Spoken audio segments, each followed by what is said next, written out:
मित्रों नमस्कार। मैं मनोज सिंह आप सभी का स्वागत और अभिनंदन करता हूँ। जैसे इससे पहले हम लोग व्याकरण में पढ़ रहे थे। आज हम लोग कुछ आप लोगों को व्याकरण से इतर जो है ले आ रहे हैं। साहित्य अकादमी पुरस्कार।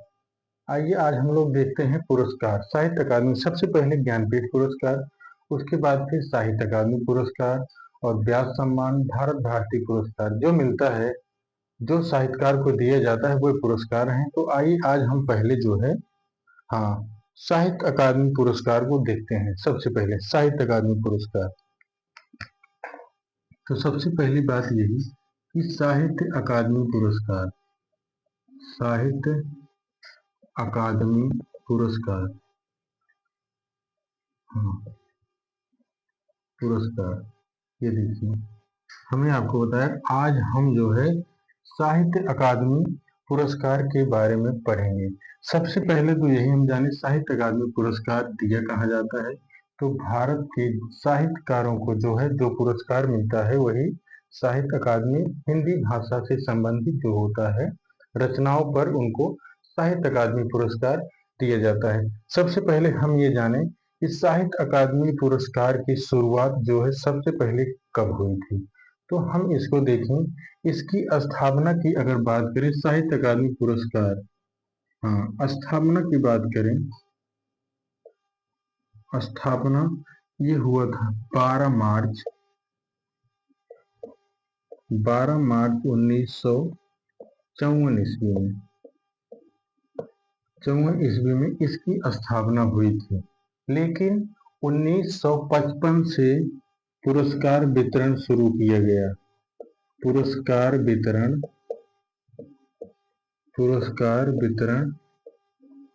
1955 से शुरू किया गया। अब इसमें हम देखें, अब 12 मार्च 1954 ईस्वी से शुरू हुआ गया और पुरस्कार वितरण जो है 1955, इसकी स्थापना 12 मार्च 1954 को हुई और उसके बाद वितरण जो है 1955 से दिया जाने लगा। ठीक है, अब यहाँ पर अगर हम देखें तो सबसे पहले अगर देखेंगे इसके अध्यक्ष कौन थे। यहाँ पर देखे हैं प्रथम अध्यक्ष। अगर देखें तो प्रथम अध्यक्ष कौन हो जाएंगे, पंडित जवाहरलाल नेहरू।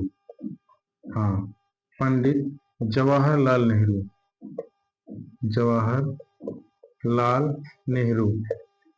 पंडित जवाहरलाल नेहरू जो है इसके पहले अध्यक्ष थे।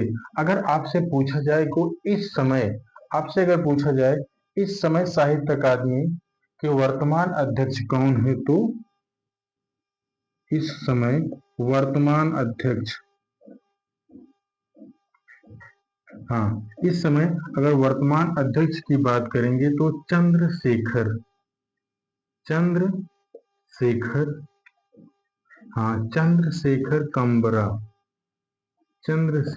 कंबरा है। हमने आपको क्या बताया, हमने साहित्य अकादमी पुरस्कार के बारे में आपसे बताया कि आज हम साहित्य अकादमी पुरस्कार के बारे में पढ़ेंगे। तो क्या पढ़ेंगे, स्थापना साहित्य अकादमी पुरस्कार की स्थापना 12 मार्च 1954 ईस्वी में शुरू हुई थी। उसके बाद अगर देखा जाए तो इस पुरस्कार का वितरण जो है 1955 से शुरू किया गया है। लेकिन उसके पहले दो प्रश्न और हैं।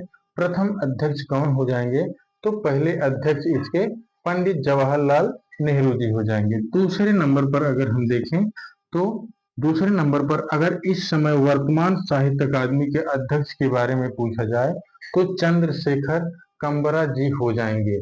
इतना तो हो गया।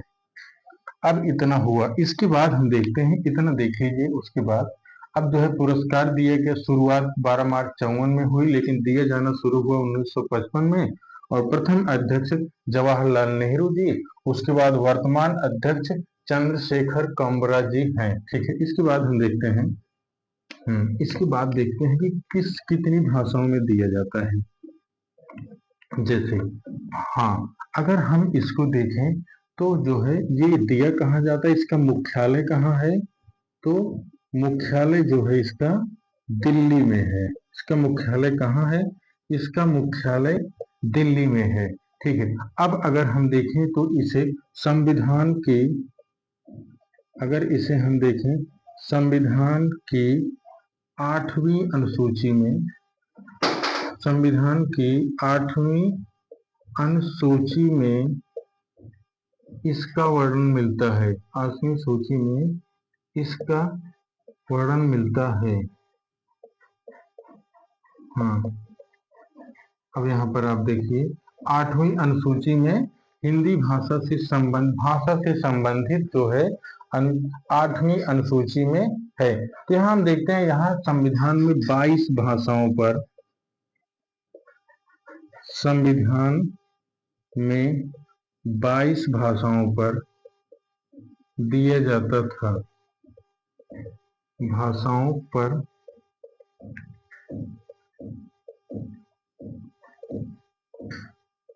दिया जाता था। लेकिन अभी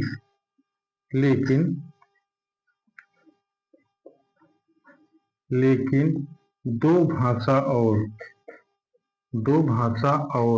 कौन सी हो जाएगी आपकी? एक हो जाएगी राजस्थानी और दूसरी अंग्रेजी। अंग्रेजी में भी दिया जाने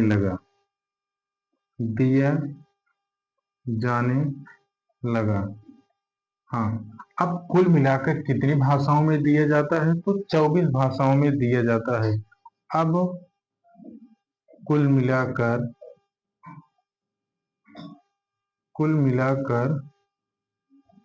24 भाषाओं में साहित्य अकादमी पुरस्कार दिया जाता है। पुरस्कार दिया जाता है।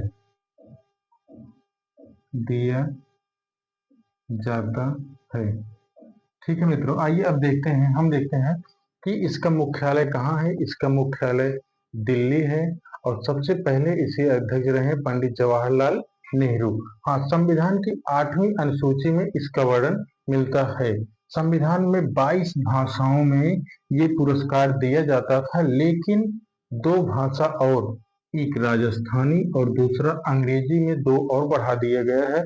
अब कुल मिलाकर 24 भाषाओं में साहित्य अकादमी पुरस्कार दिया जाता है। इतना देखिए। हाँ, इतना देखिए, आगे फिर देखते हैं इसके बारे में। इसकी राशि, साहित्य अकादमी पुरस्कार की राशि के बारे में बात करें तो यहाँ हम देखते हैं साहित्य अकादमी पुरस्कार की राशि कितनी होती है। अगर देखा जाए तो इस समय 1 लाख रुपए है, लेकिन इसके पहले क्या हुआ था यहाँ पर हम देखें। सर्वप्रथम पुरस्कार की राशि, सर्वप्रथम 1955 में अगर देखा जाए, 55 में पुरस्कार राशि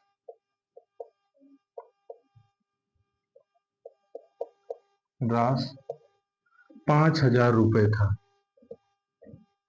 5,000 रुपए था। हाँ, लेकिन अब बाद में थोड़ा धीरे धीरे करके इस राशि को बढ़ा दी गई, जो इस समय 1 लाख रुपए तक पहुंच चुका है। तो अगर हम देखें 1983 में, हाँ 1955, उसके बाद देखें 1983 में इसको 5 से बढ़ाकर 10,000 रुपए कर दिया गया है। 10,000 रुपए। उसके बाद दूसरे नंबर पर देखते हैं 1988 में, तो इसे बढ़ाकर 25,000 रुपए कर दिया गया। 25,000 रुपए। हाँ, उसके बाद अगले नंबर पर हम देखें, इसको जो है 2001 में अगर देखें तो 2001 में इसको बढ़ाकर 40,000 रुपए कर दिया गया। 40,000 रुपए। 40,000 रुपए। उसके बाद देखते हैं 2001 के बाद 2003 में इसको बढ़ाकर 50,000 रुपए कर दिया गया। 50,000 रुपए। 50,000 रुपए कर दी। उसके बाद अगर देखें 2010 में, 2010 हाँ, 2010 में हम देखें इसको बढ़ाकर 1 लाख रुपए कर दिया गया है। 1 लाख रुपए। अगर हम देखें तो इस समय 2010 से 2024-25 चल रहा है। अभी तक देखा जाए तो इसकी साहित्य अकादमी की पुरस्कार की राशि 1 लाख रुपए है। हम आपको बताएं, जब सर्वप्रथम इसे 1955 में शुरू किया गया था तो इसका पुरस्कार राशि कितना था? 5,000 रुपए था। बाद में 1983 में बढ़ाकर 10,000 रुपए कर दिया गया। फिर 1988 में 25,000 रुपए कर दिया गया। फिर 2001 में 40,000 रुपए कर दिया गया। 2003 में 50,000 रुपए कर दिया गया। पुनः 2010 में 1 लाख रुपए पुरस्कार राशि को कर दिया गया है। अभी तक हमने देखा कि साहित्य अकादमी पुरस्कार के बारे में, हाँ, कौन इसके अध्यक्ष हैं, इसकी स्थापना कब की गई है, इसके वर्तमान के अध्यक्ष कौन है, इसमें राशि कितनी दी गई, शुरू में कितनी दी जाती थी, बाद में बीच में कितना कितना बढ़ाया गया है, और अब 1 लाख रुपए राशि हो गया है। आइए अब हम लोग एक एक रचना को देखेंगे और कौन सी रचना है, किसकी रचना है, किस सन में पुरस्कार मिला है, तो उसको हम लोग देखते हैं। ठीक है, आइए साहित्य अकादमी पुरस्कार के बारे में अगर देखा जाए तो सबसे पहला पुरस्कार किसे मिला था, आप सभी लोग जानते हैं। साहित्य अकादमी पुरस्कार सबसे पहला, हाँ, पहला अगर देखा जाए तो मिला था 1955 में। पहला मिला था 1955 में। किस रचना पर? हिम तरंगड़ी। हिम तरंगड़ी किसकी रचना है? हिम तरंगड़ी किस विधा की रचना है? तो हम कहेंगे काव्य। किसका है? माखन लाल चतुर्वेदी की रचना है। माखन लाल चतुर्वेदी। हाँ, इसको हम देखें, सबसे पहली रचना कौन सी है? माखन लाल 1955 में दिया गया है। पहली रचना पर पुरस्कार हिम तरंगड़ी, जो कि विधा काव्य है, और माखन लाल चतुर्वेदी की रचना है। यहाँ पर ला है, माखन लाल चतुर्वेदी। हाँ, माखन लाल चतुर्वेदी। अब हम देखें दूसरे नंबर पर। दूसरे नंबर पर सन तो यही रहेगा। 1955 के बाद अगर देखें तो 1956 हो जाएगा। यहाँ क्या होगा? यहाँ पद्मावत की संजीवनी व्याख्या। पद्मावत, हाँ, पद्मावत की संजीवनी व्याख्या। संजीवनी व्याख्या, हाँ, यहाँ पर देखिए पद्मावत की संजीवनी व्याख्या किस कौन सी विधा हो जाएगी? तो ये जो है आलोचना है। आलोचना है। रचना किसकी है? वासुदेव शरण अग्रवाल। वासुदेव शरण अग्रवाल। हाँ, हमने आपसे बताया कि दूसरा साहित्य अकादमी पुरस्कार 1956 में, 54 में शुरुआत होती है, लेकिन 55 से दिया जाना शुरू हो जाता है। तो 55 में पहली रचना है हिम तरंगड़ी, माखनलाल चतुर्वेदी की है। दूसरी रचना पद्मावती संजीवनी व्याख्या, ये जो है आलोचनात्मक पुस्तक है, आलोचनात्मक रचना है, वासुदेव शरण अग्रवाल की। तीसरा देखते हैं 1957। हाँ, तीसरा देखते हैं 1957 में बौद्ध धर्म दर्शन। कौन सी रचना है? बौद्ध धर्म दर्शन। अगर हम इसे देखें बौद्ध धर्म दर्शन, तो ये भी क्या है? ये भी आलोचना ही है। किसकी रचना है? ये जो है आचार्य नरेंद्र देव की है। आचार्य नरेंद्र देव। हाँ, पद्मावत की संजीवनी व्याख्या वासुदेव शरण अग्रवाल, और बौद्ध धर्म दर्शन ये जो है आलोचनात्मक पुस्तक है। किसकी है? आचार्य नरेंद्र देव की है। अगला देखते हैं चौथा। चौथी कौन सी है? 1958 की रचना है। 58 की रचना है मध्य एशिया का इतिहास। अगली रचना है मध्य एशिया का इतिहास। हाँ, यहाँ देखें मध्य एशिया का इतिहास, तो ये भी क्या हो जाएगा? ये भी आलोचनात्मक हो जाएगा। यहाँ पर आलोचना, इसको भी आलोचना। हाँ, ये भी आलोचनात्मक है। मध्य एशिया का इतिहास किसकी रचना है? किसकी रचना? ये राहुल सांकृत्यायन की रचना है। हाँ, राहुल सांकृत्यायन। हाँ, ये जो है, हाँ, मध्य एशिया का इतिहास आलोचना है, राहुल सांकृत्यायन की रचना है। अगली है पांचवा है 1958। 55, 56, 57, 58, 59। हाँ, 59 में हम देखते हैं संस्कृत के 4 अध्याय। संस्कृत के 4 अध्याय। हाँ, संस्कृत के 4 अध्याय को हम देखें तो ये भी क्या हो जाएगा, ये जो है आलोचनात्मक निबंध होगा। आलोचनात्मक निबंध हो जाएगा। संस्कृत के 4 अध्याय किसकी रचना हो जाएगी? रामधारी सिंह दिनकर की। रामधारी सिंह दिनकर, हाँ, इनकी रचना हो जाएगी।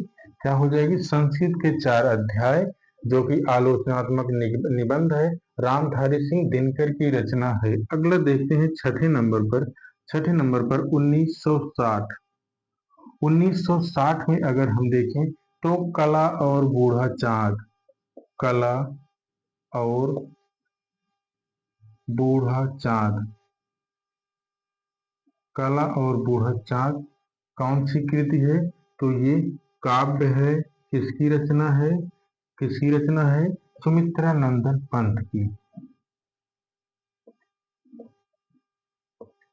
सुमित्रा नंदन पंत। हाँ, कला और बूढ़ा चाँद काव्य है सुमित्रा नंदन पंत का। 1960 ईस्वी में कला और बूढ़ा चाँद पर पुरस्कार मिला है। ठीक है, यहाँ अगला देखते हैं 7 नंबर पर 1961 ईस्वी में। 1961। 1961 ईस्वी में हम देखें तो, हाँ, यहाँ पर हम देखते हैं 1961। 1961 में एक रचना आती है, भूले बिसरे चित्र। भूले बिसरे चित्र। हाँ, भूले बिसरे चित्र। ये जो है विधा क्या हो जाएगी? विधा हो जाएगा उपन्यास। उपन्यास हो जाएगा। और किसकी रचना हो जाएगी? भगवती चरण वर्मा। भगवती चरण वर्मा। हाँ, 1961 में हम देखें तो क्या हो जाएगा? भूले बिसरे चित्र किसकी रचना है? उपन्यास है, भगवती चरण वर्मा की रचना है। अगर हम 8वें नंबर पर देखें 1962 ईस्वी में, तो 1962 ईस्वी में, हाँ, साहित्य अकादमी पुरस्कार नहीं मिला था। कारण उसका था कि भारत और चीन का युद्ध हुआ था। भारत और चीन युद्ध के कारण, भारत और चीन युद्ध के कारण, युद्ध के कारण नहीं दिया गया था। कारण नहीं दिया गया, नहीं दिया गया। ठीक, यहाँ पर देखिए, हाँ, अब आपको देखना है कि सबसे पहले 1955 में हिम तरंगड़ी पर मिला था, माखनलाल चतुर्वेदी की रचना है। पद्मावत संजीवनी व्याख्या आलोचनात्मक रचना है, वासुदेव शरण अग्रवाल की है। अगली रचना है 1957 की है, बौद्ध धर्म दर्शन आलोचनात्मक कृति है, आचार्य नरेंद्र देव की है। उसके बाद 1958 में देखते हैं मध्य एशिया का इतिहास। ये भी आलोचनात्मक रचना है, राहुल सांकृत्यायन की रचना है। 1959 में अगर देखें तो संस्कृत के 4 अध्याय आलोचनात्मक निबंध है, रामधारी सिंह दिनकर का। अगर 1960 में देखें तो कला और बूढ़ा चाँद रचना, हाँ, काव्य है, सुमित्रा नंदन पंत की रचना है। 1961 में भूले बिसरे चित्र जो भगवती चरण वर्मा का उपन्यास है, 1961 में दिया गया। अगर 1962 की बात करें तो भारत चीन युद्ध के कारण साहित्य अकादमी पुरस्कार को नहीं दिया गया था। अब हम देखते हैं 1963 में। आगे देखते हैं 1963। हाँ, यहाँ 9वां नंबर हो जाएगा।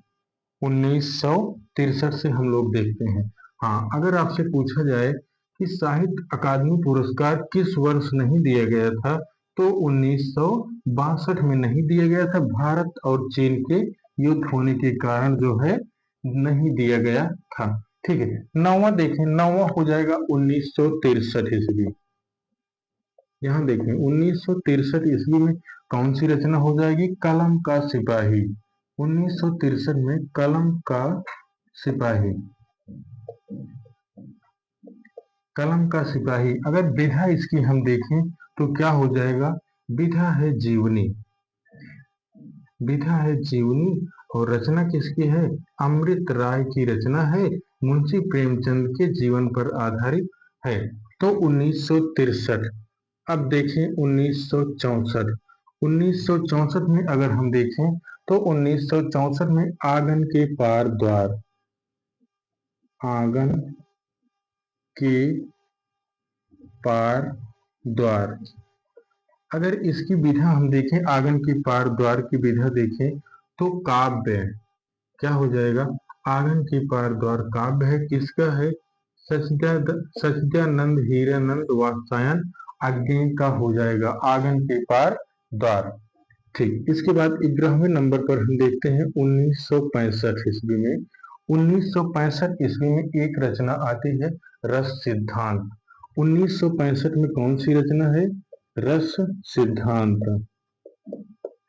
1965 में रस सिद्धांत है जो कि आलोचनात्मक है। हाँ, आलोचनात्मक कृति है डॉक्टर नगेंद्र की। हाँ, रस सिद्धांत को अगर हम देखें तो डॉक्टर नगेंद्र की है।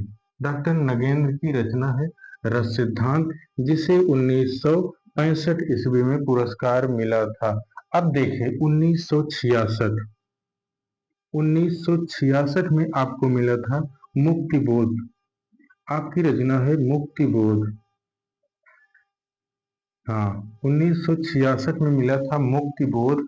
मुक्तिबोध की विधा क्या है? मुक्तिबोध की विधा है उपन्यास। हाँ, मुक्तिबोध उपन्यास जो किसकी रचना है? जो जैनेन्द्र की रचना है। मुक्तिबोध। मुक्तिबोध जैनेन्द्र का उपन्यास है। इसी पर 1966 ईस्वी में साहित्य अकादमी पुरस्कार मिला। अब देखते हैं 1967 में। 1967 में अगर हम देखें तो अमृत और विष। 1967 में अमृत और विष। अमृत और विष अगर हम देखें किसकी रचना है तो अमृतलाल नागर की रचना है। जो विधा क्या है? उपन्यास है। उपन्यास है अमृतलाल नागर। अमृतलाल नागर। अमृत और विष उपन्यास है, किसकी रचना है? अमृतलाल नागर की रचना है। ठीक, अगला देखते हैं 1968। 1968 ईस्वी में अगर हम देखें तो रचना आती है दो चट्टाने। दो चट्टाने। अगर हम दो चट्टानों का देखें कौन सी विधा है तो काव्य है। दो चट्टाने काव्य है। काव्य में किसका है? काव्य में जो है ये हरिवंश राय बच्चन का है। हरिवंश राय बच्चन। हाँ, 1968 में दो चट्टाने विधा काव्य है और रचना किसका है? हरिवंश राय बच्चन का। तो ठीक है, अगला नंबर देखते हैं 1969। अगला देखते हैं 1969 में राग दरबारी। एक रचना आती है राग दरबारी। जो कौन सी विधा है? राग दरबारी जो विधा है उपन्यास। राग दरबारी इसकी विधा है उपन्यास। जो किसकी है? जो श्रीलाल शुक्ल की रचना है। श्रीलाल शुक्ल। हाँ, श्रीलाल शुक्ल की रचना है। अगला देखें हम। हाँ, अगला यहाँ तक देखते हैं अभी। हाँ, यहाँ पर हम देखें। हाँ, अगली रचना 16 नंबर पर हो जाएगी। अगली कौन सी रचना होगी इसको हम आगे देखते हैं। तब तक एक बार फिर से रिवीजन करते हैं। हमने कहा 1963 में कलम का सिपाही विधा जीवनी है जो अमृतलाल अमृत राय की रचना है। कलम का सिपाही जीवनी अमृत राय की रचना है। आंगन के पार द्वार काव्य है अज्ञेय का। 1964 में। 1965 में रचना है रस सिद्धांत। आलोचनात्मक रचना है डॉक्टर नगेंद्र की है। उसके बाद देखें मुक्तिबोध, 1966 ईस्वी में मुक्तिबोध उपन्यास है जो जैनेन्द्र की रचना है। हाँ, उसके बाद 1967 में हम देखते हैं अमृत और विष उपन्यास है जो अमृतलाल नागर की रचना है। 1968 में देखें दो चट्टानें काव्य है, हरिवंश राय बच्चन जी का है 1968 में। अगर देखें 1969 में तो एक रचना आती है राग दरबारी जो कि उपन्यास है और श्रीलाल शुक्ल की रचना है। ठीक है, इसके आगे हम लोग देखते हैं। हाँ, इसके आगे देखते हैं। हाँ, इसके आगे हम 16 नंबर पर देखते हैं रचना क्रम। हाँ, क्रम नंबर 16। अगर हम क्रम नंबर 16 पे देखें तो क्रम नंबर 16 जो है इसका समय हो जाता है 1970। तो हम देखें 1970 पर कौन सी रचना है, तो निराला की साहित्य साधना। 1970 में निराला की साहित्य साधना। निराला की साहित्य साधना। अगर हम इसकी विधा देखें तो विधा क्या हो जाएगा, जीवनी। अगर देखें तो जीवनी हो जाएगा जो किस। हाँ, निराला की साहित्य साधना को किसने लिखा है, तो राम बिलास शर्मा। राम बिलास शर्मा। हाँ, अगर एक प्रश्न और बन जाता है कि निराला की साहित्य साधना को कितने भागों में बांटा गया है, तो 3 भागों में बांटा गया। निराला की साहित्य साधना 1970 में साहित्य अकादमी पुरस्कार मिला था, विधा जीवनी है और रामविलास शर्मा की रचना है। अगला देखते हैं 1971 ईस्वी। 1971 ईस्वी की एक रचना है कविता के नए प्रतिमान। 1971 में है कविता के नए प्रतिमान। हाँ, यहाँ पर देखते हैं कविता के नए प्रतिमान। तो क्या हो जाएगा, विधा क्या हो जाएगी, विधा हो जाएगी आलोचना। हाँ, किसकी रचना हो जाएगी, नामवर सिंह की रचना हो जाएगी, नामवर सिंह। हाँ, यहाँ पर देखें 1971 में कविता के नए प्रतिमान आलोचनात्मक रचना है जो कि नामवर सिंह की है। अगला देखते हैं 18 नंबर पर 1972।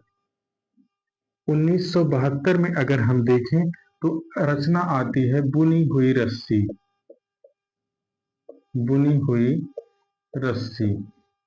तो हम देखें 1972 की रचना है बुनी हुई रस्सी जो काव्य है, किसका है, भवानी प्रसाद मिश्र जी का है।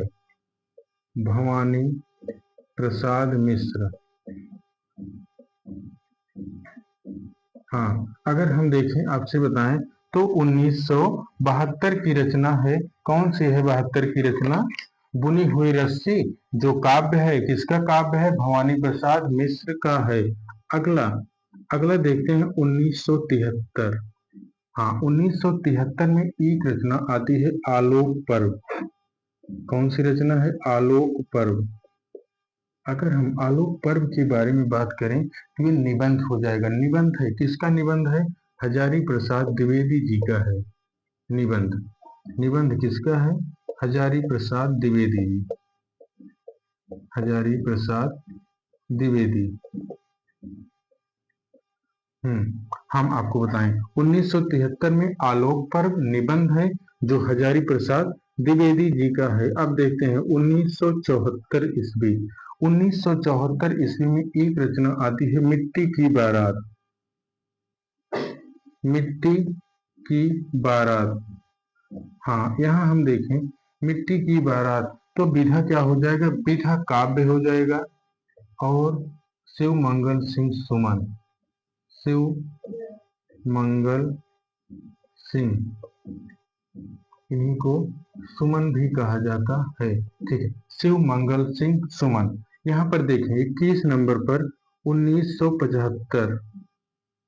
हाँ, 1975 में अगर हम देखें तो एक रचना आती है तमस। तमस क्या है, तमस विधा अगर देखें तो उपन्यास है, किसकी रचना है, तो भीष्म साहनी की रचना है। यहाँ पर हम देखें तमस, भीष्म साहनी। ठीक, हाँ, यहाँ पर देखें 1975 में टॉमस रचना है जो 1975 में साहित्य अकादमी पुरस्कार मिला है, जो विधा उपन्यास है और भीष्म साहनी की रचना है। ठीक है, यहाँ पर देखते हैं 22 नंबर पर। 22 नंबर पर आ जाएगा 1976। तो 1976 में अगर हम देखें तो एक रचना आती है, तेरी मेरी उसकी बात। तेरी मेरी उसकी बात।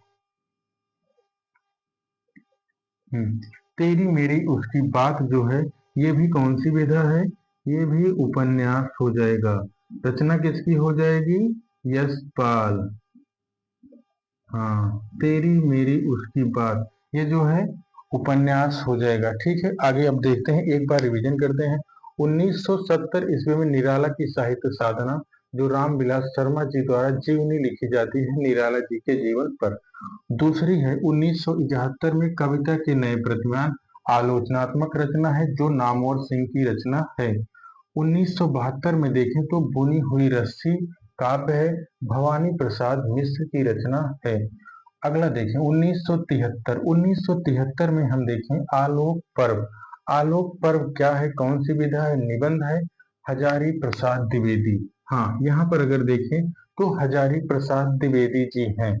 हाँ, 1974 में देखें मिट्टी की बारात काव्य है, शिव मंगल सिंह सुमन की रचना है। 1975 में देखें तो तमस है, तमस उपन्यास है, भीष्म साहनी की रचना है। अब यहाँ देखिए 22 नंबर पर 1976 की रचना है, तेरी मेरी उसकी बात। तेरी मेरी उसकी बात को अगर हम देखें तो उपन्यास विधा की रचना है, यशपाल की रचना है। ठीक है, अगला अगला देखते हैं। हाँ, अगली रचना हम देखते हैं।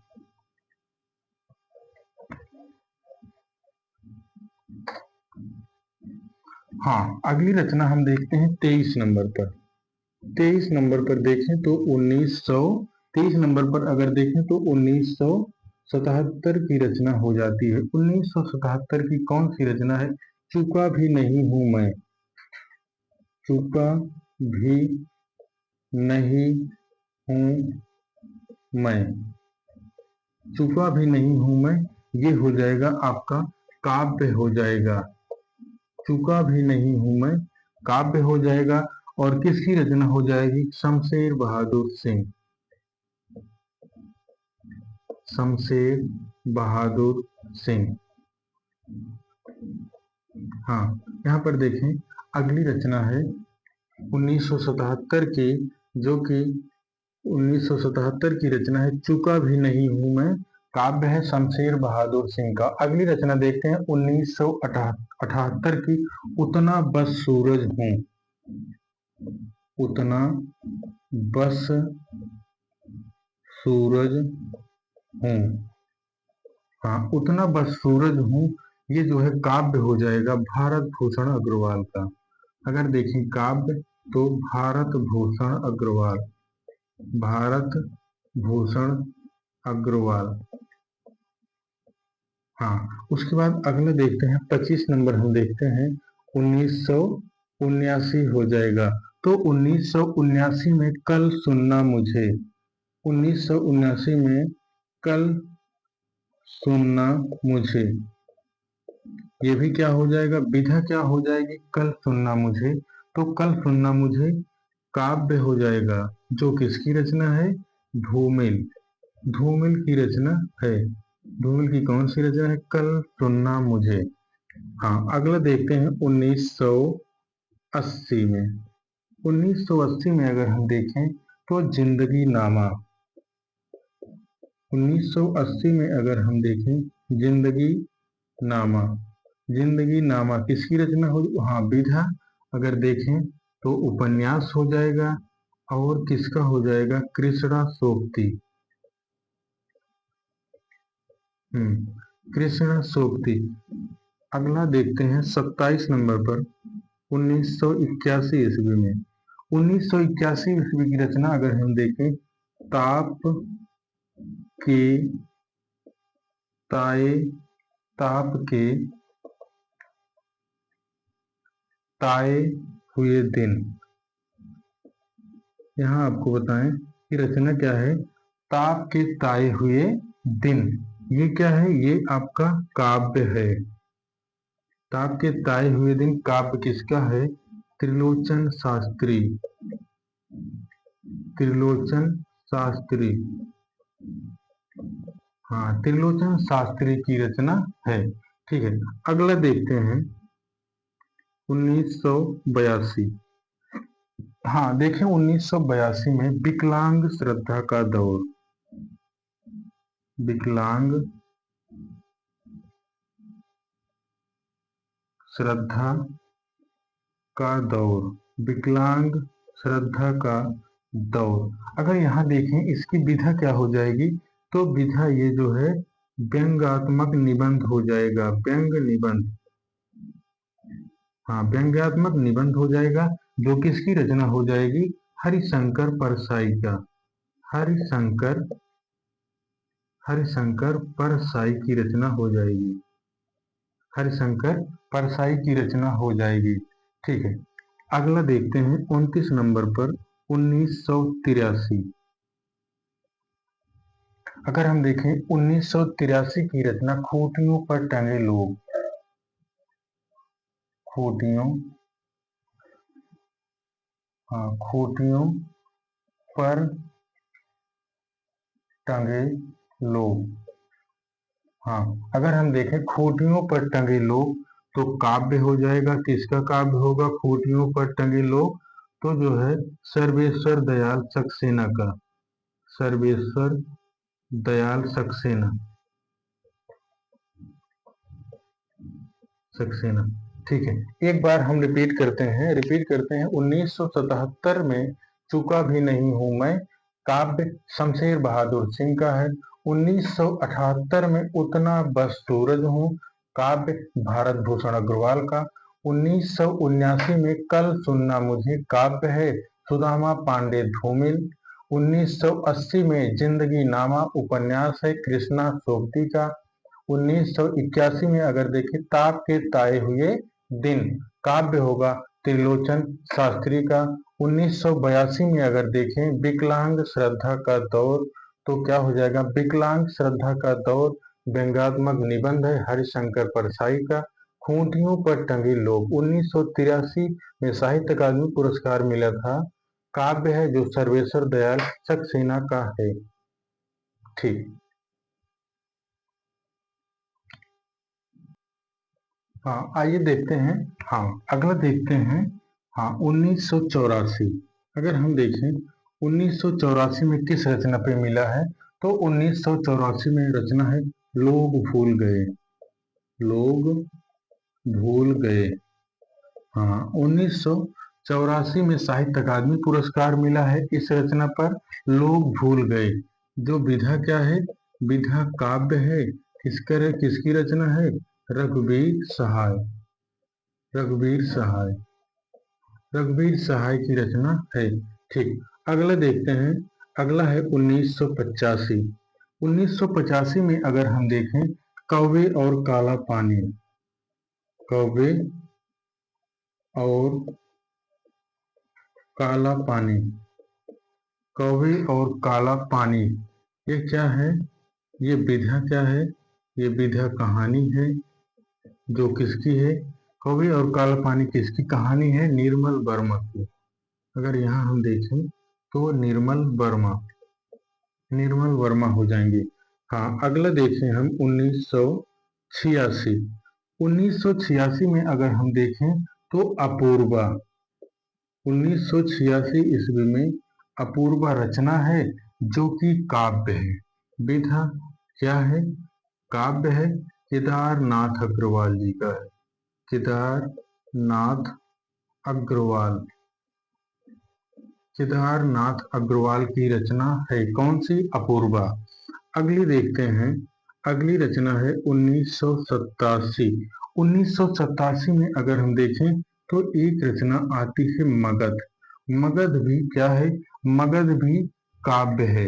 मगध क्या है, विधा काव्य है। जो किसका काव्य है, श्रीकांत वर्मा का। श्रीकांत वर्मा, श्रीकांत वर्मा जी की रचना कौन सी? मगध, जिस पर 1987 ईस्वी में साहित्य अकादमी पुरस्कार मिला है। ठीक है, अब देखते हैं 1988 में अगर देखा जाए तो एक रचना आती है अरण्य। अरण्य जो है ये कौन सी विधा है? अगर हम देखें तो ये भी काव्य है। अरण्य नरेश मेहता की रचना है। नरेश मेहता, हाँ, अरण्य जो है नरेश मेहता की रचना है। हाँ, अगले नंबर पर देखते हैं 1989। 1989 में अगर हम देखें तो अकाल में सारस। अकाल में सारस, अगर हम देखें यहाँ पर 1989 में अकाल में सारस जो कि काव्य है, केदारनाथ सिंह। केदारनाथ सिंह, केदारनाथ सिंह की रचना है अकाल में सारस। अगला अगर हम देखें 1990, तो हम देखें 1990 में एक रचना आती है नीला चांद। हाँ, नीला चांद कौन सी विधा है? नीला चांद जो है उपन्यास है। नीला चांद उपन्यास है, किसका है? शिव प्रसाद सिंह का है। शिव प्रसाद सिंह। हाँ, आइए एक बार हम रिवीजन करते हैं। 1984 की रचना है लोग भूल गए, काव्य है रघुवीर सहाय का। 1985 में कौवे और काला पानी, कहानी है निर्मल वर्मा की। 1986 में अपूर्वा, काव्य है केदारनाथ अग्रवाल जी का है। उसके बाद 87 में देखें तो मगध, मगध काव्य है श्रीकांत वर्मा जी का है। 1988 में अगर देखें तो अरण्य काव्य है नरेश मेहता जी का है। 1989 में अगर देखें साहित्य अकादमी पुरस्कार अकाल में सारस रचना पर मिला है, जो कि विधा काव्य है, केदारनाथ सिंह की रचना है। उसके बाद 1990 में अगर हम देखें नीला चांद, नीला चांद उपन्यास है, शिव प्रसाद सिंह की रचना है। तो मित्रों, आज इतना ही। अब जो है अगले कल जो है आपको इसके बाद की रचनाएं बताई जाएंगी। आज के लिए इतना ही। अगर आपको अच्छा लगा हो तो चैनल को लाइक कीजिए और सब्सक्राइब कीजिए। ठीक है मित्रों, कल आपसे मुलाकात होगी, तब तक के लिए नमस्कार।